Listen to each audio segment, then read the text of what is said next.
Morning पिलामने ଭଲ ଅଛ ସମସ୍ତେ? ଭଲ ଅଛ?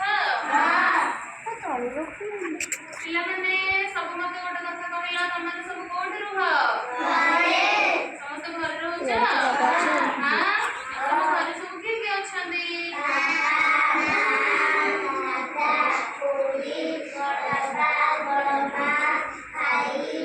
ହେଲା କିଏ କିଏ ଅଛନ୍ତି?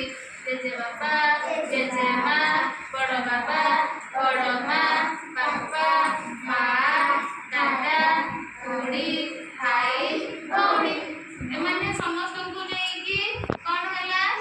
ପରିବାର ଗଠିତ ହେଲା। ଏମାନେ ସମସ୍ତଙ୍କୁ ନେଇକି କଣ ହେଲା? ପରିବାର ଗଠିତ ହେଲା। ହେଲା ପରିବାରଟା କଣ ହେଲା? ଗଠିତ ହେଇଛି। ହେଲା ତମମାନଙ୍କୁ ସବୁ ଘରେ ରହିବା ପାଇଁ ଭଲ ଲାଗେ ନା ବାହାରେ ରହିବା ପାଇଁ ଭଲ ଲାଗେ? ଘରେ ରହିବା ପାଇଁ ଭଲ ଲାଗେ। ଘରେ ତମର ରୋଷେଇ କିଏ କରନ୍ତି? ମା ରୋଷେଇ କରନ୍ତି। ହଁ କି ନାଇଁ? ତମ ଘରେ କିଏ ରୋଷେଇ କରନ୍ତି? ମା ରୋଷେଇ କରନ୍ତି। ଆଉ ଭାଇ ଭଉଣୀ ମାନଙ୍କ ସାଙ୍ଗରେ ତମମାନେ କଣ କର? ଖେଳ ଖେଳ, ଖାଅ, ଆଉ ବୁଲ, ମଜା କର। ହଁ କି ନାଇଁ? ଜେଜେ ବାପା ଜେଜେ ମା କଣ କରନ୍ତି? Very good. କଣ କରନ୍ତି? ସମସ୍ତେ କହୁଛ ଭେରି ଗୁଡ୍। ସମସ୍ତେ ତାହେଲେ ଭଲ ପିଲା। ଜେଜେ ବାପା ଜେଜେ ମା କଣ କରନ୍ତି? ଗପ କରନ୍ତି। ଖାଇବା ପାଇଁ ଦିଅନ୍ତି ସବୁ? କଣ କଣ ଖାଅ ପଇସା ଦେଲେ? ତାହେଲେ ଦିଅନ୍ତି ସବୁ ଆଣିକି। ଭଲ ତାହେଲେ ସବୁ। ତାହେଲେ ଅଜା ଆଈ ସମସ୍ତଙ୍କ ଗପ କୁହନ୍ତି। ଆମେ ନାଇଁ ତାହେଲେ ତମମାନଙ୍କୁ ପଚାରିବା ପାଇଁ ବହୁତ ଭଲ ଲାଗେ। କାଇଁ କହିଲ ପିଲେ? ବାପାଙ୍କୁ ଇଂଲିଶରେ କଣ କୁହାଯାଏ? ସେମିତି ମାଆଙ୍କୁ କଣ କୁହାଯାଏ? ସେମିତି ଭାଇକି କଣ କୁହାଯାଏ? ବ୍ରଦର। ସେମିତି ଭଉଣୀକୁ କଣ କୁହାଯାଏ? ତାହେଲେ ତମମାନେ ସବୁ ଜାଣିଛ। ଆଉ ଜେଜେ ବାପାଙ୍କୁ କୁହାଯାଏ ଗ୍ରାଣ୍ଡଫାଦର। କଣ କୁହାଯାଏ? ଜେଜେ ମାଙ୍କୁ ଗ୍ରାଣ୍ଡମଦର। କଣ କୁହାଯାଏ? ଆଉ ଦାଦାଙ୍କୁ ଅଙ୍କଲ। ଆଉ ଖୁଡୀଙ୍କୁ ଆଣ୍ଟି। କଣ କୁହାଯାଏ?